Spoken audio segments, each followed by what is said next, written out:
Gostaria de convidar para participar do painel sobre sustentabilidade os professores de Direito Administrativo da Universidade Federal de Santa Catarina, o Dr. Pedro de Menezes Niebur,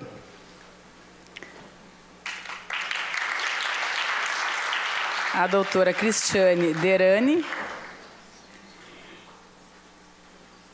e o auditor fiscal de controle externo do Tribunal de Contas de Santa Catarina, Dr. Azor El Ashkar.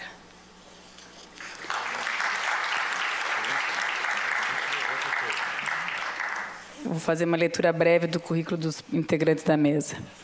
O professor doutor Pedro de Menezes Niebur é doutor em Direito pela PUC do Rio Grande do Sul, com estágio de doutoramento na Universidade de Lisboa, mestre em Direito pela Universidade Federal de Santa Catarina, graduado em Direito pela mesma universidade, membro nato do Instituto de Direito Administrativo de Santa Catarina, o IDASC, membro do Conselho Estadual do Meio Ambiente de Santa Catarina, professor de Direito Administrativo da Universidade Federal de Santa Catarina.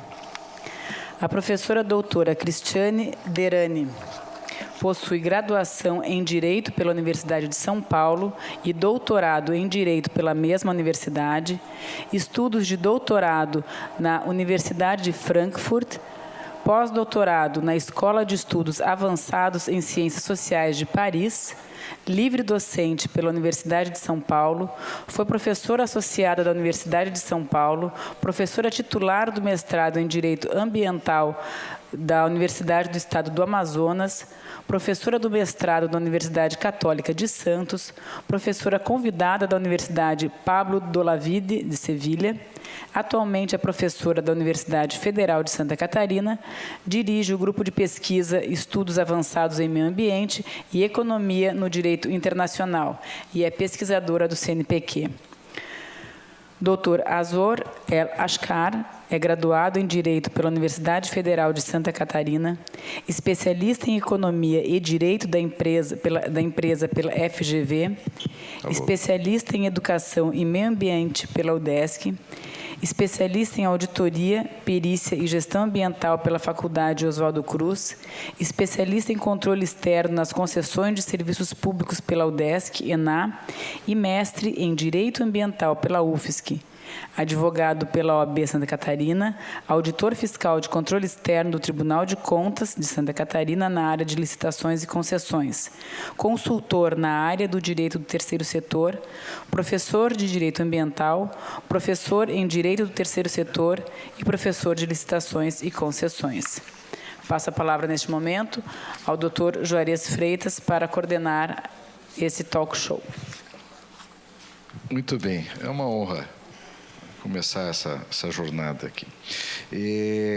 Eu queria agradecer, então, ao Dr. Pedro Menezes Niebur e ao Dr. Azor El Ashkar, perdão, e também a professora Cristiane, que está na iminência de chegar. Ela tinha uma outra palestra e já está vindo para cá, ok? Se o trânsito permitir, ela vai chegar em tempo hábil. Senão, nós fazemos um ajuste de agenda aí para ouvi-la oportunamente. É com muito gosto, então, que passo a palavra para para esse tema desse talk show, né? Vocês não vão dançar, né? Não. Talk show. Eu vou passar a palavra para o meu colega de Universidade Federal, daqui de Santa Catarina, e meu colega, primeira vez que te chamo em público, meu colega, né? Eu tenho muita honra disso. O professor Pedro eu conheço há muito tempo, estudou no nosso programa de pós-graduação na PUC do Rio Grande do Sul com um notável brilho, né? E cintilou por lá e vai dar grande contribuição ao redesenho do direito administrativo brasileiro. Inclusive, hoje à noite, já vamos convidar, vamos estar juntos na Federal de Santa Catarina, às 20 horas, não é? Ele me pediu para ser patrono lá de um grupo de pesquisas sobre direito administrativo aberto à comunidade, não é? Olha aí, vamos tratar de novos temas de direito administrativo. Eu pretendo falar hoje à noite, se alguém tiver interesse, em direito administrativo da regulação. Mas é uma figura notável, vocês vão ouvir, e hoje o tema dele e dos demais colegas desse primeiro talk show é sustentabilidade. Com a palavra, professor Pedro. Bom, boa tarde a todos.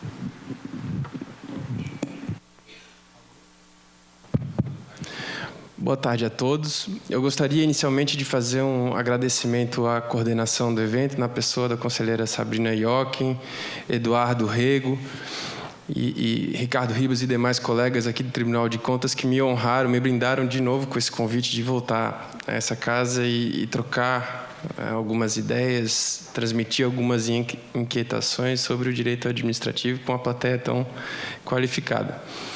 O tema desse meu talk show é as licitações e as compras sustentáveis.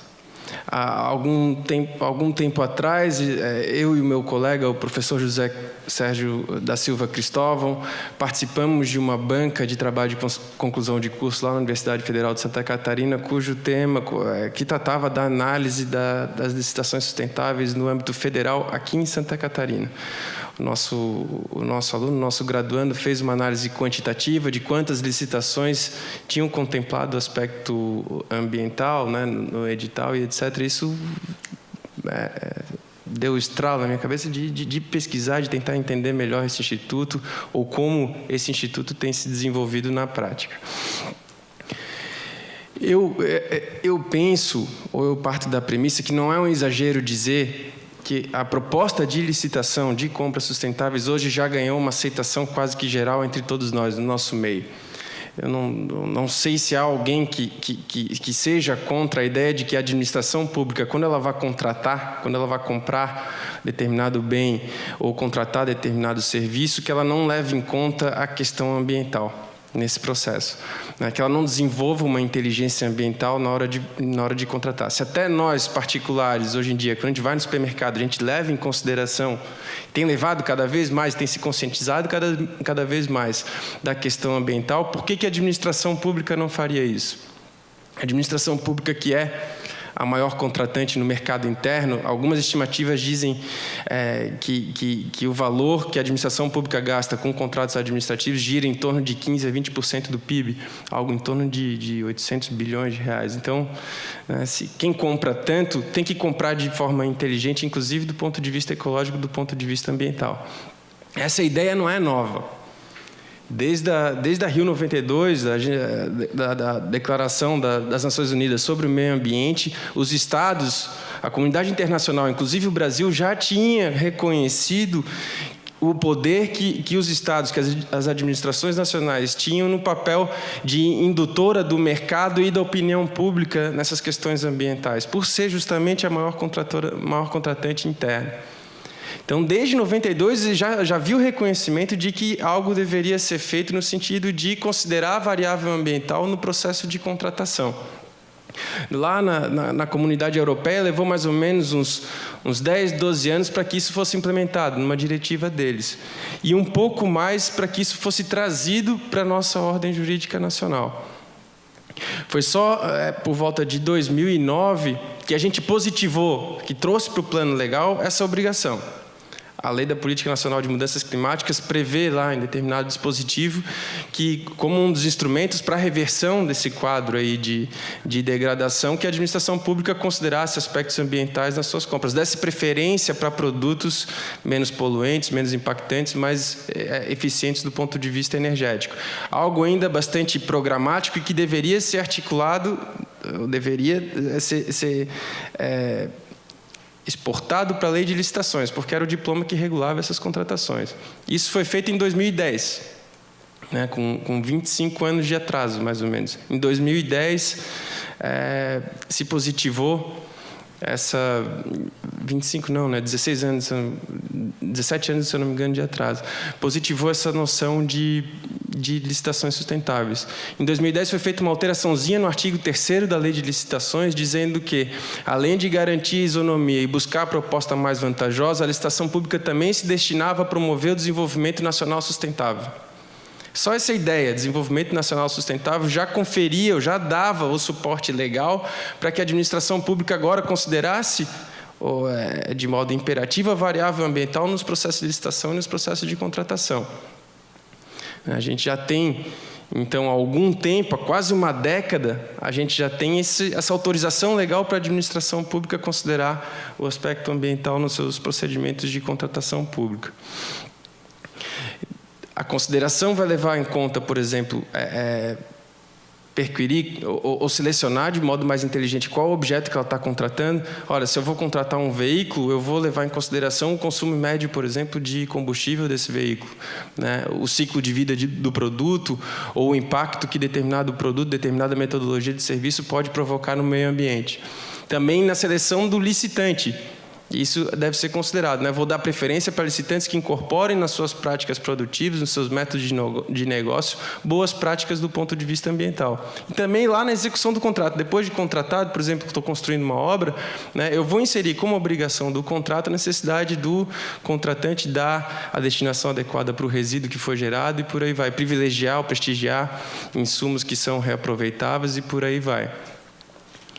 O ponto é que, apesar de a gente já ter isso há quase uma década positivada, essa autorização legal e diversos outros diplomas normativos, né, regulando esse tipo de realidade, a percepção que eu tenho, a percepção que a gente tem na prática, é que muitas dessas, que não há um efetivo resultado prático, né? A gente não percebe que a administração pública, ao realizar licitações em teses sustentáveis, ela tem efetivamente orientado o mercado. A gente não vê players do mercado dizendo, eu mudei determinada rotina porque eu não quero perder esse espaço aqui na contratação administrativa e por aí vai.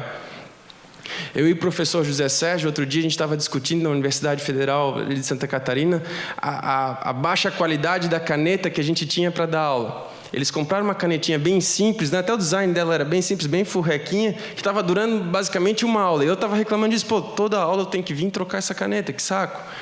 E ele falou assim, menos mal, né? Eu até prefiro essa caneta mais simples aí, porque eu sei que ela custou mais barato do que essa que eu peguei, essa aqui está no meu carro, do que essa que a gente tinha aqui, que eles estão comprando agora, essa Bic. Ele disse, mas como assim? Tu prefere a marca Monstro do que a Bic? Ele disse, não, é que essa Bic, ela é recarregável.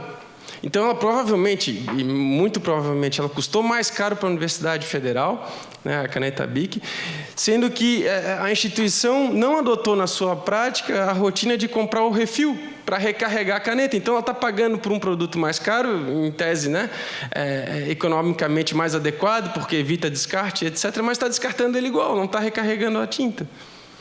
Então, a gente não incorporou essa inteligência ambiental para as nossas rotinas, isso é fato. E por que isso não aconteceu? Por que isso não acontece? Por que a gente não vê um incremento, né, na melhoria da qualidade ambiental ou de processos produtivos menos poluentes em decorrência dessa realidade, da licitação pública sustentável? Eu cogito, a minha impressão gira em torno basicamente de 6 pontos que eu gostaria de compartilhar aqui com vocês. Eu chamo de entraves. Os entraves à licitação ou às compras sustentáveis. O primeiro deles, o decreto federal que regulamenta esse artigo 3º da Lei de Licitações, né, lá de 2012, ele diz primeiro que, apesar de lá na lei o desenvolvimento nacional sustentável ser uma finalidade da licitação pública, o gestor, o administrador, ele poderá fazer compras sustentáveis, poderá lançar mão da variável ambiental no processo de licitação.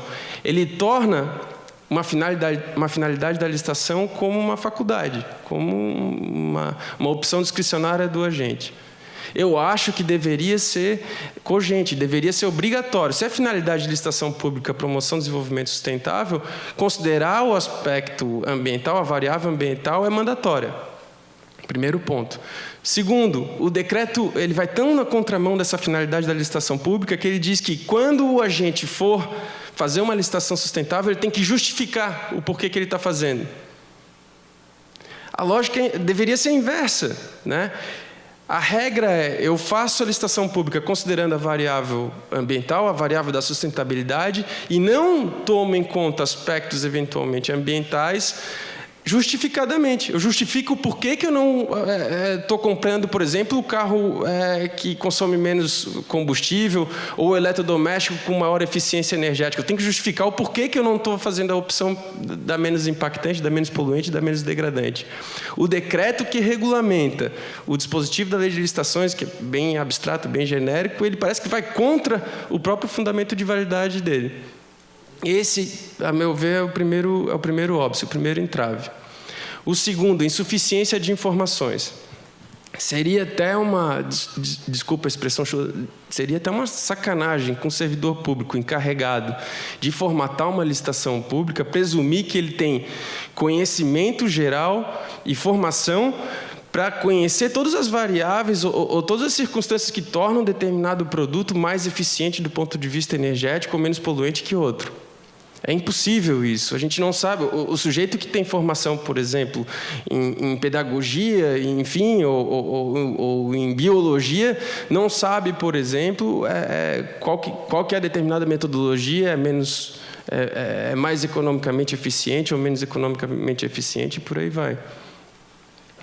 A gente deveria ter essas boas práticas, essas rotinas de procedimentos ou de cases sustentáveis divulgados dentro da administração pública, de modo que o agente que está conduzindo o processo licitatório pudesse compulsar isso e visse qual que é a opção em determinado ponto que é a mais eficiente do ponto de vista ecológico, energético e por aí vai. A gente, infelizmente, não tem isso. Uma iniciativa interessante que a gente tem são aquelas etiquetas de eficiência energética. Alguns produtos como eletrodoméstico, chuveiro, aquecimento solar e por aí vai, eles fazem parte do Programa Nacional de Etiquetagem Energética. Essa etiqueta energética diz qual que é o grau de eficiência de determinado produto. Vai de A a D, A a E, etc. Sendo o A o mais eficiente do ponto de vista energético e o D, o E, o F o menos eficiente. Essa é uma fonte de informação relevante para o gestor para ele tomar a decisão, em qual tipo de objeto que ele vai contratar, que tipo de objeto que ele está selecionando para licitar. Só que essa etiqueta energética, ela não vale para todo tipo de produto que tem no mercado interno, muito menos para todo tipo de necessidade que a administração pública tem. Está sendo ampliado realmente o escopo dela, o âmbito de abrangência dessas etiquetas. Hoje em dia a gente já tem edifício que está certificado energeticamente, mas ainda o rol de serviços e de atividades são etiquetadas, certificadas, é muito pequeno. Para todo o restante, se não se tratar de um eletrodoméstico, se não se tratar daquele rol que já está estabelecido, o gestor não sabe, efetivamente, se aquele produto que ele está cogitando contratar é bom do ponto de vista ecológico ou não é ecologicamente amigável ou não é. Daí que o compartilhamento de informações pode ter um resultado propulsor bastante interessante. A AGU agora editou recentemente, em 2016, o Guia Nacional de Licitações Sustentáveis. Ali já tem diversas rotinas, diversos exemplos de como viabilizar, de como efetivar as licitações na prática. Esse é um bom caminho. Que, aliás, é um guia... Aliás, é um guia muito bom. Recomendo Guia Nacional de Licitações Sustentáveis da AGU. E reconhecendo a obrigatoriedade, não a facultatividade, Nós já temos algumas leis aí que superaram esse decreto. Eu vou te dar 2 exemplos. A lei do RDC, artigo 4º, expressamente diz bem que melhor que o decreto. Deve. E a lei das estatais. Olha aqui, artigo... dá uma olhadinha, expressamente, as licitações e contratos devem, a propósito de disposição de resíduos, e também o ciclo de vida dos produtos. Então, já no ordenamento, leis que superaram, felizmente, esse decreto. Aqui, mas ainda para setores, para determinados setores, bastante. O RDC tem aquela aplicação restrita para aquelas hipóteses. A lei estatal também. No restante inteiro da administração pública, a gente não tem uma regra geral valendo. Impondo a gente, pelo contrário, tem um decreto que diz que é facultativo e outra que quando o gestor for fazer ele tem que justificar, tem que explicar por que está fazendo. Mas a lei de resíduos sólidos também determina, por exemplo, e a lei de mudanças climáticas do meio ambiente. Sim, claro. Enfim, mas tu tens razão, esse decreto tem que sair do mundo jurídico urgentemente, Não só isso, o guia da AGU também ele reproduz um erro que me parece ser bastante corrente. No geral ele é muito bom, muito positivo, mas ele reproduz um erro que me parece ser bastante corrente, que é esse terceiro entrave aqui. Muitas vezes os órgãos da administração pública estão presumindo que estão fazendo uma licitação sustentável, repetindo, por exemplo, colocando como condicionante a especificação de determinado produto, uma exigência que já é legal do produtor dele. Por exemplo, o produtor de sabão, de detergente, não pode comercializar um produto, não pode fabricar e comercializar um produto com determinada carga de poluente, de determinada substância química acima de determinado parâmetro, de determinado nível. A regra que está, eventualmente, no CONAMA, numa norma técnica que seja. Ora, se essa regra já existe, se essa regra já vincula a produção e a comercialização de determinado produto, a administração pública sequer poderia cogitar contratar um sabão acima de determinada carga. Então, quando eu incorporo esse tipo de exigência para o edital, eu estou só ampliando, na verdade, eu estou ampliando o edital, tornando o edital mais extenso, e são mais itens a ser checados, sem um resultado prático efetivo. Quem tem o poder de polícia, quem tem a incumbência de controlar a produção é outra entidade que não é a entidade administrativa que está eventualmente licitando. Não estou propiciando uma efetiva melhora, um efetivo ganho para o meio ambiente em termos de comportamento ecologicamente amigável, reproduzindo uma norma que já era obrigatória para o setor produtivo ou para o prestador de serviço. Esse seria o terceiro entrave. O quarto entrave está no problema das certificações ambientais. Uma boa saída, talvez, na seleção do licitante seria condicionar a participação em licitação pública de empresas que tivessem comprovadamente assumido no seu processo produtivo, na sua metodologia de serviço, boas práticas ambientais. O ISO 14001 é um exemplo disso. O problema é que a gente tem bastante consolidado o entendimento de que, em sede de licitação pública, não é possível exigir outros documentos, afora aqueles que estão previstos no artigo 28 a 31 da Lei de Licitações. A gente diz que o rol é taxativo daqueles documentos, Então, como é que eu vou exigir uma certificação privada? Se o particular sequer ele é obrigado a se submeter à certificação privada para operar. É bastante problemático. Por exemplo, o Tribunal de Contas do Estado de São Paulo tem, inclusive, uma súmula, um entendimento simulado no sentido de que não pode ser exigida certificação, ISO ou qualquer outro tipo de espécie, em sede de habilitação pública, em sede de habilitação. O nosso Tribunal de Contas aqui de Santa Catarina também já tem um entendimento de uma decisão relativamente antiga sufragando essa posição, de que não pode se exigir certificação privada. Então, a gente tem um outro entrave aqui. Talvez seja necessária uma mudança de interpretação, enfim. O quinto entrave, penúltimo entrave que eu consigo identificar, o que eu consigo antever, a justificativa por que as licitações públicas não estão remodelando o mercado, remodelando a opinião pública como a gente esperava, é a impossibilidade de a gente restringir a licitação ao fornecimento aos fornecedores locais, por exemplo. A gente tem uma ideia em matéria ambiental, gestão ambiental, de que contratar localmente reduz os impactos, reduz gastos, enfim, externalidades e custos ambientais. Essa ideia ela também não é unânime, ela tem, sim, uma impugnação por alguns autores da economia, dizem que não é bem assim, que essa ideia de comprar localmente, agir globalmente é uma balela. Mas ela tem grande aceitação. A gente tem essa impressão que ela tem uma grande aceitação. Em sede de licitação pública, o artigo 3º, parágrafo único, inciso 1º da Lei 8.666, veda estabelecer condições que restringem a licitação em função do domicílio ou da sede do licitante. Então, eu não poderia lançar uma licitação, em regra, não poderia lançar uma licitação para contratar, por exemplo, só determinado produto, determinado serviço de fornecedores exclusivamente locais, ou principalmente locais. É um outro problema que talvez a gente tenha que rever. Talvez a gente tenha que rever. Preferencialmente local. Ops.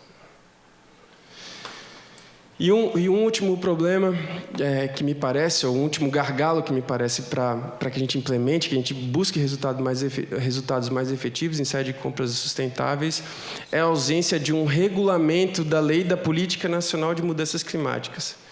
A Lei da Política Nacional de Mudanças Climáticas fala que pode ser usado como instrumento para conter esse aquecimento global, a utilização ou a preferência que nos processos de contratação pública se dê preferência para propostas que propiciem maior economia de energia, de água ou de outros recursos naturais, além da remissão de gases do efeito estufa e de resíduos.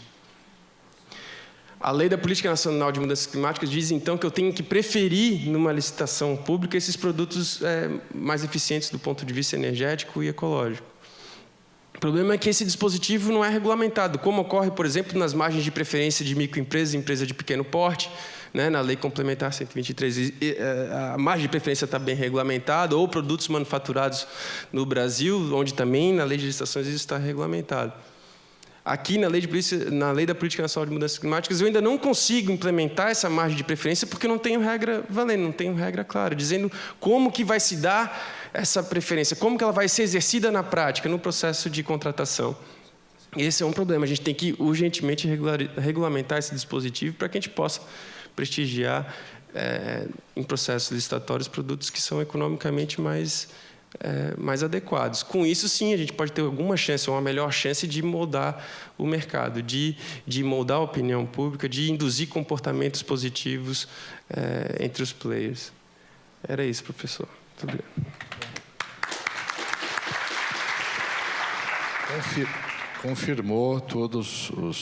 Corroborou todos os predicados elogiados por mim, quando, né, precisão cirúrgica, etc. Como é talk show, por isso que eu fiz aquela intervençãozinha, né? Não foi... Agora, realmente, essa questão do decreto é importante, mas eu repito, se nós levarmos em consideração as várias leis vigentes, hoje já dá para afirmar que a licitação sustentável é obrigatória, a incorporação de critérios de sustentabilidade é obrigatória. Se me permitir, já dava antes, né? A partir do momento que o desenvolvimento nacional sustentável foi elencado como uma finalidade da licitação pública, eu já tinha que deduzir se a finalidade ela é obrigatória, não é facultativa. Dava para extrair esse sentido, eu fui um dos primeiros a extrair esse sentido direto do princípio, mas agora ficou mais fácil porque tem regras legais e não infralegais. Agora, eu só queria fazer uma ponderação de ordem didática. Vocês viram o que aconteceu em termos mundiais com uma importante montadora, cujo nome eu vou me reservar o direito de não mencionar, mas ela teve multas bilionárias, porque criou um software para burlar a fiscalização de emissões, uma montadora de veículos. Não é verdade? Muito bem. Então, eu quero defender aqui o Guia Nacional da AGU.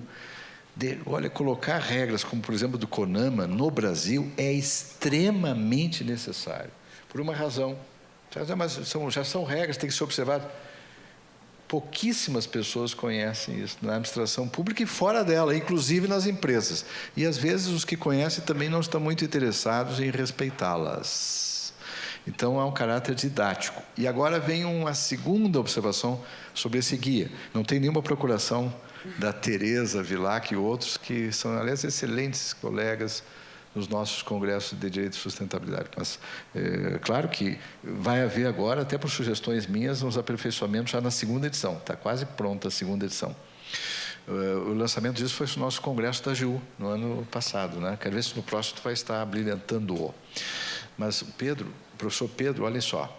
Se aqueles requisitos didaticamente articulados no guia forem observados, tu nem precisas de ISO 14001.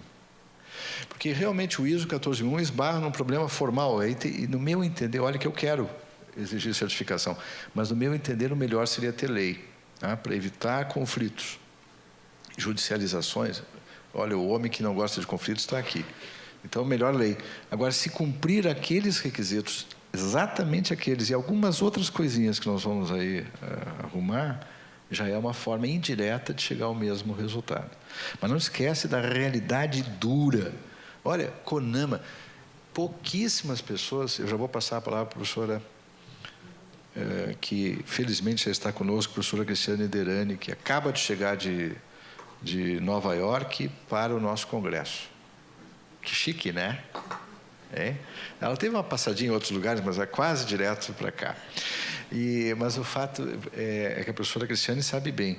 Nós que temos uma lupa para questões de sustentabilidade, o professor Pedro, eu, enfim, nós até podemos acompanhar as resoluções do CONAMA. Mas eu vou dizer uma coisa, nem sei se nós temos noção de todas as mudanças recentes.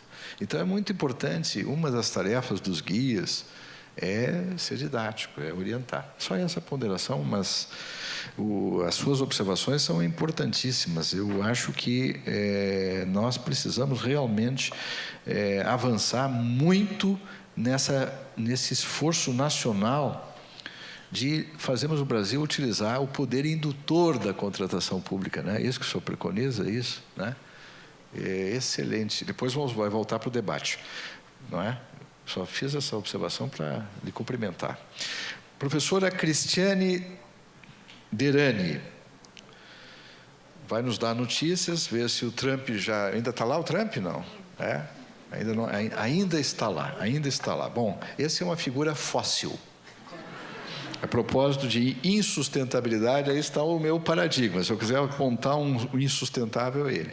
Agora, ele versus o sujeito da Coreia, eu não sei qual é o pior, né? Então, é uma luta realmente perigosa. Brincadeiras à parte, embora falando sério, realmente, para mim, ele é um homem das energias fósseis, em todo sentido.